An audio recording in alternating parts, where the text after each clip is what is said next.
২ April ২০২৬ তারিখে শেষ হতে যাচ্ছে বর্ডার গার্ড বাংলাদেশ বিজিবিতে ১০৫তম ব্যাচে সিপাহী পদে নিয়োগের আবেদন শেষ হবে।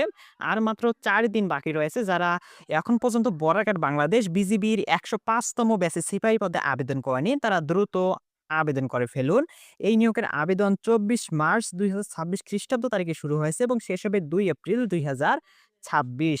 এবং বাংলাদেশের সকল জেলা থেকে আবেদন করা যাবে এবং আপনাদের শিক্ষাগত যোগ্যতা লাগবে এসএসসিতে জিপিএ 3.00 এবং এইচএসসিতে জিপিএ 2.50 পেয়ে থাকলে আপনি বর্ডার গার্ড বাংলাদেশ বিজিবিতে ১০৫তম ব্যাচে সিপাহী জিডি এই পদে আপনারা আবেদন করতে পারবেন। আর যারা এখন পর্যন্ত আমাদের ইউটিউব চ্যানেলটি সাবস্ক্রাইব করেনি, অবশ্যই চ্যানেলটি সাবস্ক্রাইব করে পাশে থাকা বেল আইকনটি অল করে রাখুন পরবর্তী চাকরির খবর পেতে। আর এই ভিডিওটি আপনার বন্ধুদের সাথেও শেয়ার করে দিন যাতে তারা এই বিষয়টি জানতে পারে।